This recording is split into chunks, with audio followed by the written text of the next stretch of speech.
por la supervivencia que impone actuar rápido, que las medidas de aislamiento, distanciamiento o restricción que se están dando en todos nuestros países van a ser inestables por potenciales rebrotes, por la situación de disparidad que puede haber entre regiones o entre segmentos de público. Y esto es lo que hace que los distintos gobiernos establezcan medidas y que los mercados se comporten distintos para cada uno de los segmentos, perfiles humanos, socioeconómicos, y también para cada una de las distintas zonas de nuestros países. Por otro lado, en este tipo de circunstancias, la velocidad de copia entre conceptos, especialmente cuando alguien ve que hay un concepto exitoso, tiende a acelerarse. La gente busca rápidamente un salvavidas y va mirando lo que están haciendo los otros, y si ve que más o menos funciona, trata de imitarlo. Por último, hay que entender que no va a alcanzar con tratar de diferenciarse solo bajando precios. Eso lo único que conduce es a una carrera hacia la baja donde terminan todos perdiendo. Toda empresa necesita reestructurarse, sea franquiciante o no. Y en el caso de una franquiciante, que es particularmente el área en la cual nos desenvolvemos, va a tener que adecuarse a requerimientos mayores de los franquiciados. ¿Por qué? Porque esta situación está afectando profundamente a los más débiles, y en la relación de franquicia, la parte más débil es el franquiciado, porque para él su negocio es el 100%, mientras que para el franquiciante en una red, cada negocio representa un porcentaje de sus ingresos. Por lo tanto, va a tener que ayudar y adecuarse a este, digamos, requerimiento de ayuda incremental que tienen los franquiciados. También con relación a lo que es el mercado, va a tener que anticiparse y entender los cambios brutales que se están produciendo. O sea, este cambio llegó para quedarse. La irrupción de Internet, el comercio electrónico, menor desplazamiento entre las personas, menor capacidad para servicio en los locales, prácticas de protocolos para evitar la propagación de la pandemia. Este es un cambio que, por lo menos por un buen tiempo, y más allá de ser brutal y profundo, va a ser prolongado. Hay que optimizar las capacidades para operar con recursos fluctuantes o directamente menores. Pensemos que nuestros negocios estaban estructurados, armados para una realidad, nos cambió la realidad. Si seguimos manejándonos como hasta ahora, con una realidad distinta, lo más probable es que eso nos va a conducir a una situación muy complicada. Tenemos que establecer y convencer a nuestra comunidad de franquiciados de trabajar más intensamente en los formatos virtuales. Los formatos virtuales tienen muchas cosas para ganar y tienen muchas cosas para perder. Pensemos en un restaurante, por ejemplo. Está bueno el delivery y el pedido que se puede lograr a través de una plataforma de ventas o a través de la página web o de las redes sociales, porque el restaurante envía la comida, pero la estancia en el restaurante del cliente hace que consuma más, hace que pague más, hace que se quede más tiempo, que beba más. Por lo tanto, está bueno lo de la venta electrónica, pero también tiene sus partes complicadas. Y dedicar obviamente más tiempo y recursos a la contención de los franquiciados, además de las tareas ordinarias de soporte y de supervisión. Las tareas ordinarias, de lo que se constituye como asistencia técnica continua, que es la principal obligación, además del suministro de marca y del modelo de negocio, la principal obligación que tiene el franquiciante es brindar asistencia técnica continua. Esa asistencia técnica continua se traduce en capacitación, en asesoría y en supervisión, control. Pero ¿qué es lo que ocurre? Ahora hay que sumar una cuarta, contención. Tiene que contener a sus franquiciados que están en una situación muy difícil. Por lo tanto, sin llegar a ponerse en el rol de padre, realmente va a tener que hacer un acompañamiento también desde lo psicológico y lo emocional. La gente está muy preocupada, muchas personas no tienen la capacidad de soportar esta situación y entonces están requiriendo un acompañamiento mayor, incluso desde la parte emotiva. En este cuadro vemos cuáles son los distintos frentes en los que se debería trabajar. El financiero, administrando recursos escasos, porque ya sea en el momento de mayor impacto de la pandemia, que es cuando hay cuarentenas o restricciones más profundas, más notorias, como en la post-crisis, que es lo que va a venir en algún momento en el corto plazo, porque de esto se va a salir en el corto plazo. Los recursos van a ser menores, lo cual impone una administración mucho más precisa de esos recursos.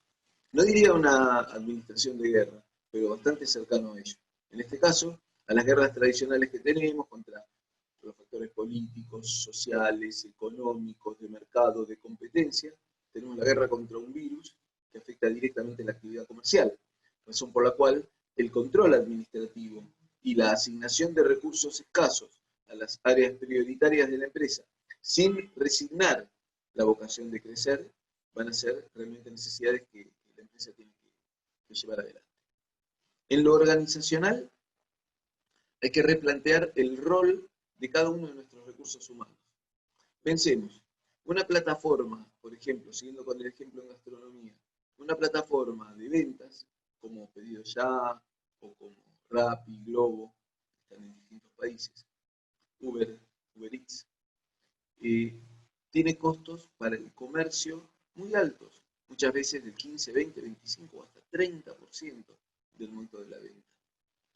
Mientras tanto, el comercio puede ver afectado el flujo de clientes en el local por las circunstancias de las restricciones o de la cuarentena, con lo cual le está sobrando personal en el local y a su vez tiene que pagar costos muy altos para un delivery.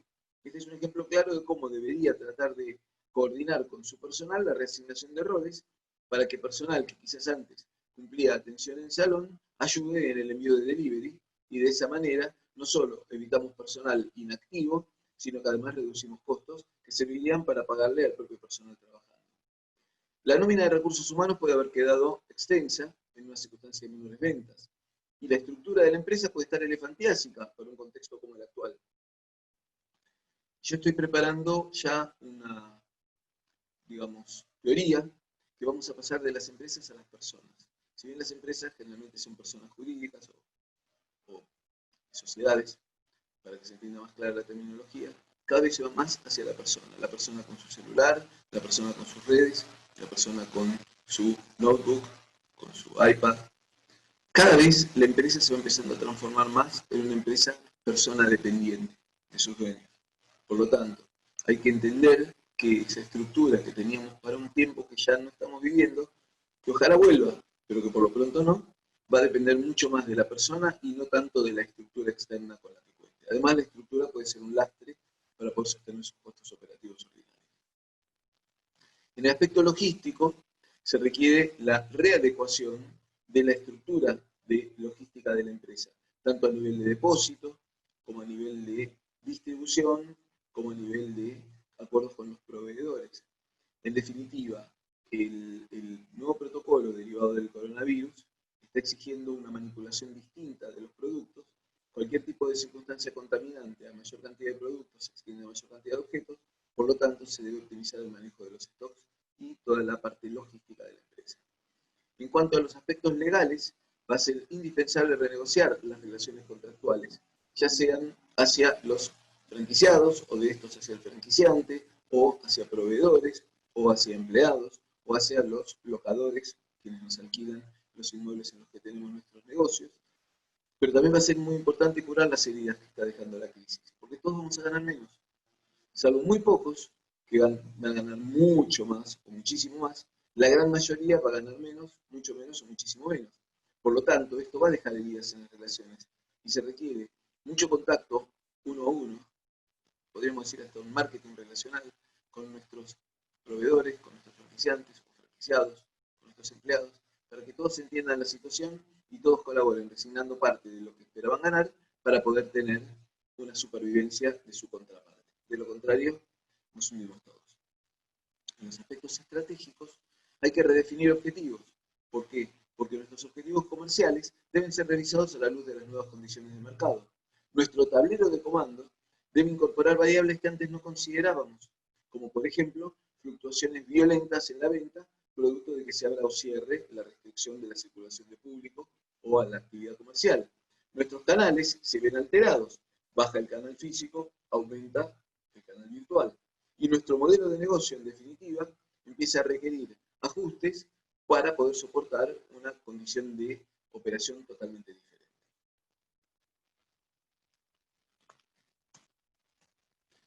Desde lo que es el rol corporativo de la empresa, debemos intensificar las negociaciones corporativas, tratando de generar realmente un vínculo mucho más profundo en todo sentido alrededor de la empresa, para una idea de nos salvamos juntos o morimos todos en el intento.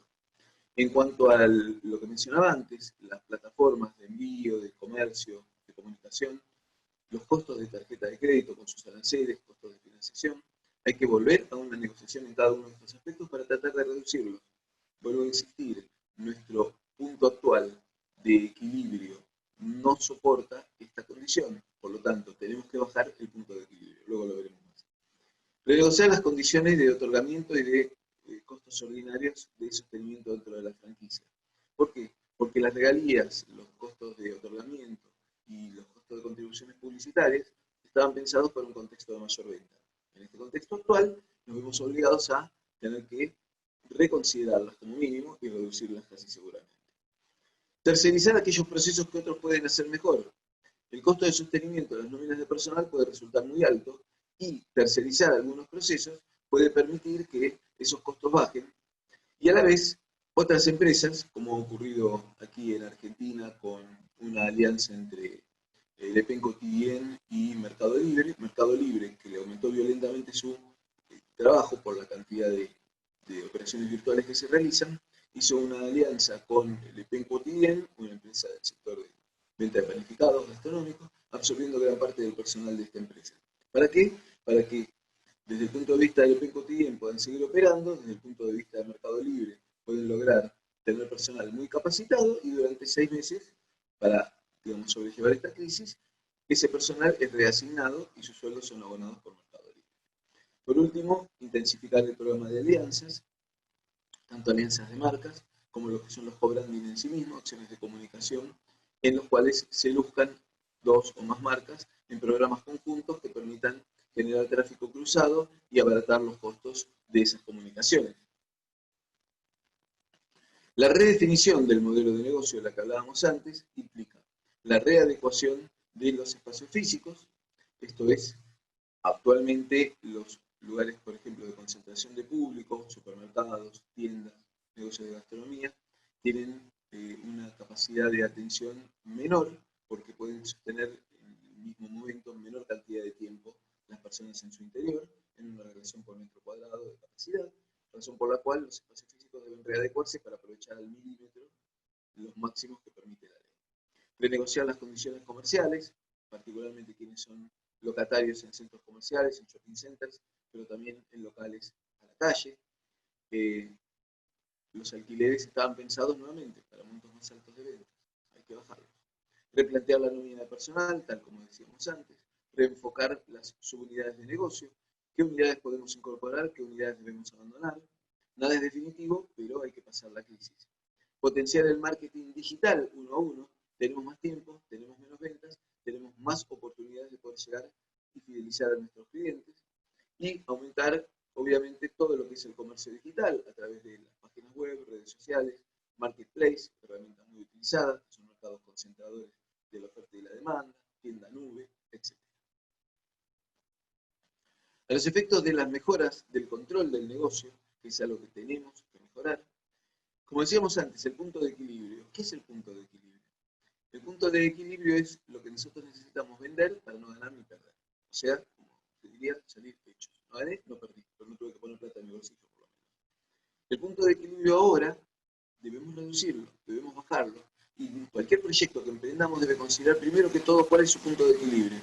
Porque, nuevamente, nos enfrentamos a condiciones muy inestables en las ventas y el punto de equilibrio requerimos que tenga la mayor relación con costos variables y la menor con los costos fijos. Por lo tanto, si bien podemos hacer algunos retoques en costos variables, por ejemplo, costos de insumos, la realidad es que el mayor impacto lo siguen teniendo para la formación del punto de equilibrio los costos fijos. Debemos trabajar sobre ellos. Como decíamos antes, el tablero de comando, que es nuestro conjunto de indicadores, de variables, que nos muestran la realidad del negocio, la evolución, las ventas por empleado, las ventas por local, la tasa de conversión a ventas, es decir, de los que nos visitan, ya sea física o virtualmente, cuántos compran, eso se traduce en un porcentaje, las bandas horarias de mayores ventas, los productos con mayor venta, los productos con mejor contribución. Todo esto nos lo muestran los tableros de comando.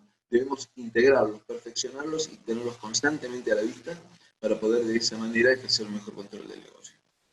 Como decíamos antes, cuando hablábamos de la logística, tenemos que trabajar con menores stocks, de más rápida rotación y tratar de evitar el costo financiero de sostener stocks improductivos. Y analizar, por último, continuamente qué es lo que hace nuestra competencia, es decir, tener una matriz de análisis de competencia que nos permita saber qué es lo que nuestros competidores están haciendo bien o mejor que nosotros, y profesionalmente auditados y canalizados los inputs, las entradas de información que tenemos a través de nuestro tablero de análisis de competencia, ver cuáles son las medidas que tomamos nosotros mismos para nuestro negocio. Hay que adecuarse al nuevo escenario. Necesitamos prever recaídas en cuarentena, en aislamiento o en distanciamiento social. Ninguna medida que se tome en este momento por ningún gobierno es definitiva. Todos, hasta gobiernos de los grandes países como Estados Unidos, Inglaterra, España, Francia, el propio Brasil, para hablar de un país más cercano, todos los gobiernos avanzan y retroceden porque están avanzando en las tinieblas, en las sombras, toman decisiones con pocos elementos seguros de análisis. Por lo tanto, esas decisiones habitualmente o con cierta frecuencia son modificadas casi a veces en sentido inverso. Que si abren los negocios, que si cierran. Que si la gente puede salir, que si no salir. Que si deben usar el tapabocas, que si no deben usarlo. Distintos tipos de medidas. Esas medidas hacen que el panorama de potencial recaída e imprevisibilidad sea muy importante. Por eso debemos estar constantemente previendo. Y si me cambia el escenario de esto, ¿con qué voy? ¿Con qué salgo? Por otro lado, es muy importante la responsabilidad social como complemento necesario en todas nuestras acciones de comunicación. No solo mostrar que estamos comprometidos socialmente, sino estarlo. Si entre todos nos protegemos a nuestra ciudadanía, a nuestro mercado y a nuestro negocio y a nuestra comunidad apoyándolos, va a ser muy difícil la supervivencia, porque todos estamos metidos en la misma. Hay un tango que dice en el mismo barro. Mayor atención a las medidas gubernamentales de apoyo. En todos los países se están tomando medidas para ayudar al sector privado a sobrellevar esta crisis. Esas medidas pueden expresarse en créditos blandos, en subsidios, en exenciones impositivas. Debemos estar atentos y ver cuáles de esas medidas las podemos tratar de aprovechar. Darle mayor importancia a la diversificación, no quedarnos en lo que venimos haciendo hasta ahora, sino ver qué es lo que podemos ampliar como base de sustentación para nuestros nuevos posibles clientes. Y por supuesto, dar mucha atención a los negocios emergentes. En toda crisis surgen negocios emergentes. Con la crisis del SIDA surgieron los negocios de los preservativos. Con la crisis del cólera, del agua mineral. Con la crisis del COVID-19, de los tapabocas, el alcohol en gel. Entonces, van surgiendo oportunidades. Son pocas, sí. Están al alcance de pocos, probablemente, pero están. Como conclusión, diría que estamos enfrentando un escenario nuevo, todos, totalmente desconocido. Desconocido para los gobiernos, desconocidos para las cámaras empresariales, desconocidos para nosotros los consultores, desconocidos para las empresas, ya sean de productos o de servicios. Ninguno esperaba esto. Ninguno, nadie. Todos enfrentamos el desafío de sobrevivir a esta crisis, humanamente y comercialmente, de contener a aquellos que dependen de nosotros, sean franquiciados, muchas veces proveedores, siempre empleados, pero también de crecer, porque no podemos resignar nuestra vocación de tratar no solo de sobrevivir, sino también de crecer, que es el espíritu que debe animar a cualquier empresario o comerciante. Como decíamos, nuevas variables se incorporan al tablero de comando, y esto se traduce en prever contingencias y amenazas en el día a día, cuando hasta hace algunos meses nosotros hacíamos análisis de fortalezas, oportunidades, debilidades y amenazas, análisis FODA, FODOFA, como lo conocen en distintos países. Nosotros las amenazas, bueno, las estimábamos y las calculábamos para, 3 meses, 2 meses, 6 meses, un año. Hoy las amenazas vienen a diario.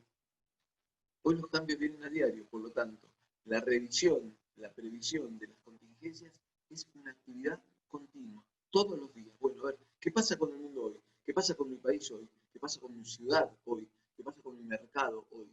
Es una actividad que debemos realizar cotidianamente.